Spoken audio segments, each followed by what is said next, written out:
how much can you make as a real estate agent?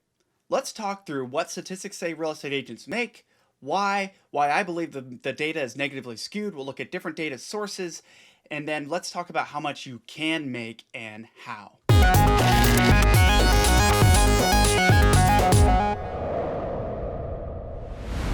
Welcome back to my channel. I'm Charlie Cameron, a realtor, investor, and international team leader here at eXp Realty with the goal of helping real estate agents everywhere create exponential growth in their business and create a high quality freedom lifestyle through real estate. We believe you should create freedom while you sell houses. What a crazy concept. Now, let's jump into how much realtors make, because this data is kind of all over the place, and I'm going to tell you from a statistics perspective what it tells us and what it kind of hides from us. And then I'm going to walk through what real estate agents can make as I've seen firsthand. So how much do realtors or real estate agents make? Let's jump right into it. As always, I got a lot to say, but I don't want to keep you here all day. So there are a lot of different sources I looked at here. They all say something wildly different. So let's just hit a couple as examples. So according to money.us news, real estate agents make a median of $50,000. This is skewed way low. I'll tell you why in a little bit. If we look at glassdoor.com, it's really high. So, you know, 130,000 versus 50,000, those are wildly different, right? So I'm going to tell you the factors this is dependent on, and we're going to break those down a little bit, and then I'm going to tell you what I typically see, so you kind of get a feeling for what new and experienced agents truly can make. According to the National Association of Realtors, their spread is 43 to 75,000, 43 being new agents, 75,000 being ones with a few years of experience. CE Shop says new agents make 83,000. So all over the map, right? I don't want to say the words, but of course I'm going to, right? It depends. But we're going to break this down. I'm going to show you what I really do believe new realtors are making and why. So what should we believe with all this crazy data out there? There's three factors we really need to consider here. It's location, experience, and underused licenses. And these all have a massive impact on the data and what you can, what agents are actually making. So what we do know from the data is that location, of course, is going to matter because prices are going to vary wildly by location. You know, a house in Alaska versus a house in Hawaii are going to be different, though these ones are surprisingly close. It's probably because there's fewer agents in Alaska. So that's another factor, right? You know, Alabama, obviously a lot cheaper than, say, Connecticut, okay? So because commission is based on a percentage of the sale price, the income changes per state. If you're selling the same number of homes in states with different median home prices, obviously it makes sense.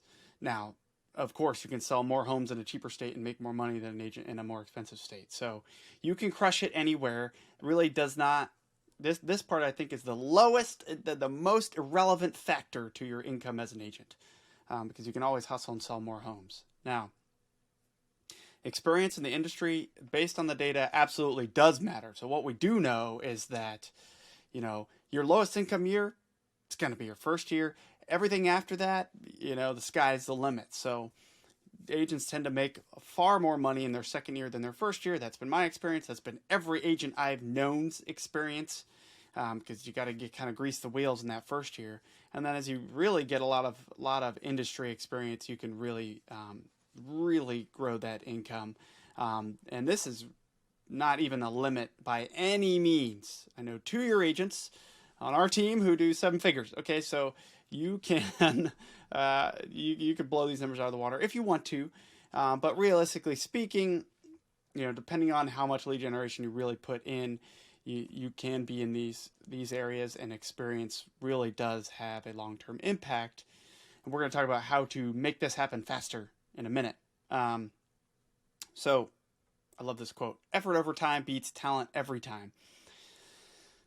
So that's kind of saying, guess what? Over time, you're going to learn more. You're going to get better at this, and you're going to do better. Your first year is going to be your worst year. You got to learn the ropes, learn lead generation. Now, this data is skewed because, this is looking at long-term, how have agents performed over time. And a lot of agents who have been in the industry a long time have been privy to an older brokerage model where you join a local brokerage, they have their own kind of little lead generation niches, which may not be the best thing for you. So you had to, in the past, bounce around to, learn from different experts and different brokers, and the training wasn't readily available. It wasn't digital. You couldn't get the best training from the best agents in the world at their niches on demand at any time like you can today. So you had to bounce around and really learn the right lead generation strategies for you. Because there's hundreds of ways to do it.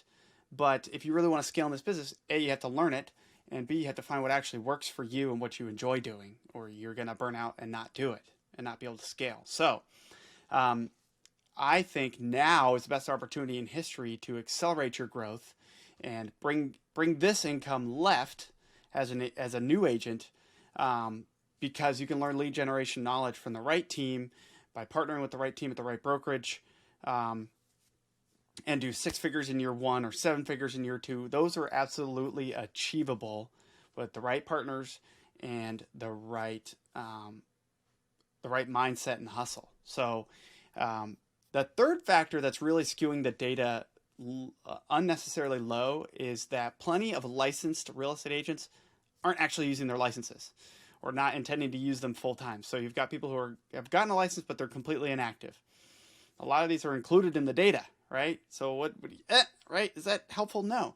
And some agents are referral only, which, they are only making income when they refer a client to a different agent anywhere else in the country. And so they're making money off that, which is great. Referral income is awesome, but that's all they're doing. So they're making a quarter of what active agents are doing, depending on how their business model for that is structured. Sorry. One of my partners on our team is doing 6 figures in referrals. So certainly you can do well doing that, but most referral agents have that as a much smaller side hustle than a part-time or full-time real estate agent. Investors, like myself, sometimes we use it. Some investors are only using their license for investing in their own properties. So they're using it 1, 2, 3 times a year. They're not doing it as their full-time income. And so therefore it's skewing it left. And then friends and fam agents, typically these are people who either don't have the time, don't have the, or their family situation has changed in that they don't spend their full time generating clients and being full-time agents. But if a friend or a family's like, hey, list my house, they'll do that, right? So again, they're like the investors. They're doing just a couple deals a year, just kind of deals of opportunity to make some additional income. So they are all skewing the average and median incomes lower than those of us who are interested in being active agents, whether it's part-time or full-time. So I think that all these numbers you saw up here, this is low, this is low. This one actually might be more accurate. Glassdoor, CE shop first year, that might be somewhat accurate. And then, this chart is looking pretty decent to me. So what have we actually seen? Well, I'm glad you asked. Let's talk about this. So here's some typical results for new agents that I've seen on my team, of dozens and dozens and dozens and dozens and dozens of agents and agents that I just know that are not part of my national team. Here is what I've seen. So for new part-time agents, they tend to do 4 to 6 homes in their first year. Maybe a little less, maybe a little more, depending on whatever factors. But I'll say that it seems to fall within that number as a part-timer in year 1. Remember, most of these people usually have W-2 jobs like I did. And so it becomes difficult to kind of to do it all, right? So you're kind of limited by how much you can do. And so if we just look at, the median home price in the U.S. is somewhere over $400,000 now. I'm just going to say $400,000 for ease of numbers. 3% commission per sale at an 80-20 split like EXP. You're looking at 1.6 to 2.4 million in gross sales, 48 to 72,000 in gross commission at that 3%. And then after your broker split, you're looking at take-home pay of 38 to 57,000 in commission. Excuse me. So not bad as a part-time hustle, right? That's pretty good. It probably beats driving an Uber, though. I'm not entirely sure. Full-time agents, they tend to sell about double that. Okay, it's not, even though you have a lot more time, it's still not 2, 3, 4x is what I've seen in the first year. In that second year, that's, they have much more of an open opportunity to really take off than a part-timer who still has a 40-plus hour a week job. But in that year 1, they tend to do about double what the part-time agent does. And so you're with the same numbers here, you're looking at 3.2 to 4.8 million. You're looking at 96 to 140,000 in gross commission. It's something I didn't show, but I assumed that you capped it at about 2.7 million in sales and go to 100% commission after that for these numbers. So you take home anywhere between 79 to 127,000 at EXP. So, it's a little bit more than double these numbers because you cap and start going to 100% commission. In this case, after you sell about 7 homes. So, you can see here, that's still new full-time agent. I mean, you don't need a college degree, right? You don't need extensive education. It's literally just a, 60 to 120 hour course, depending on the state. Take the exam, go join a brokerage, start selling houses. Go check out my videos on how to kind of get started and do that and pass the exam, those kind of things. But, so, I mean, 6 figures for a GED or high school education and a license is pretty darn awesome. And that's just selling less than or at 1 home a month. That's not even like top producer status. It's not even close. So you have a lot more time to scale, especially as you kind of get your feet under you in that first year. That next year you can really build this business very, very big if you want to. So you can take that commission income much, much, much higher if you desire. I'm like in a rhyming mode right now. Your brokerage choice matters. So the reason I say this is because income varies by split. So if we look back here, this is an 80-20 split. Most brokerages are not this good, okay? You're going to be making 50-50 to 70-30 at most traditional brokerages. And then you'll have additional office fees or franchise fees and stuff like that, rather than just a pure 80-20 split. So old school brokerages come with higher splits. So you're not going to make as much. You're not going to take home as much, right? And you may cap later. The other thing is, if you join a production team, like our EXP, sponsorship organization is free. But if you join a production team, a local production team, which may give you leads, which is good, you're going to still pay for those leads, 25 to 50% typically, and then you'll also have your brokerage split, right? So you may end up with half these numbers in a team situation, okay?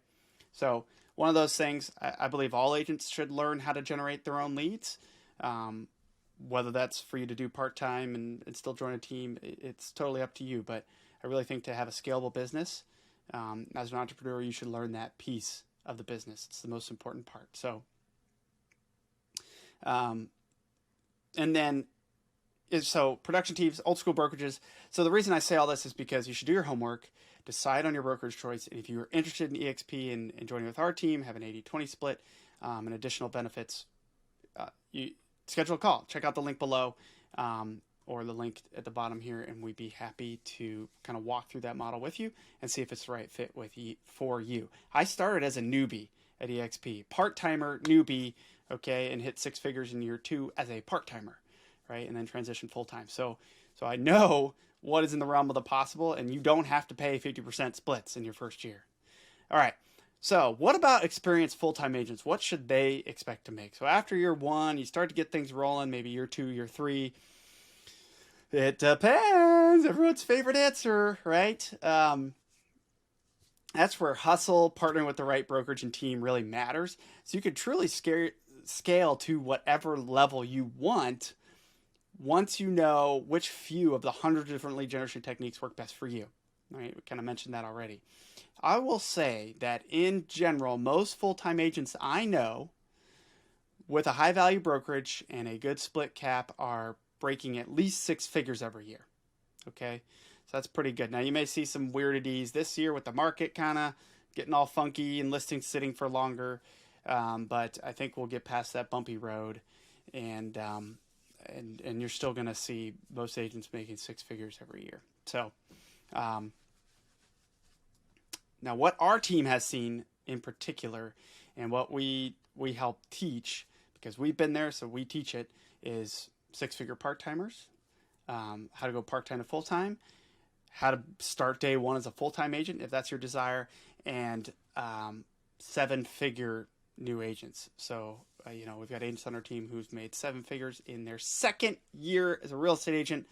That's totally mind-blowing, and it's totally possible. So I want you to get that mindset and have that abundance mindset, and you can do this. So the bottom line here for how much do real estate agents make is that it depends on your hustle, your time in the industry, your brokerage that you partner with, and the location, right? Those are going to be the biggest factors that impact your income. New agents making usually less than 6 figures in their first year, and full-time agents, experienced agents making more than that 6-figure mark after that. So hope this was helpful to you. So if you'd like to make 6 figures part-time, 7 figures full-time, start your own real estate team, really maximize your income as a realtor, you should consider eXp Realty with the Lion League team. Schedule a discovery call at the link below. We'll gladly show you the model as well as the dozens of exclusive benefits and resources that our team provides to see if it's the best fit for you. I look forward to hearing from you.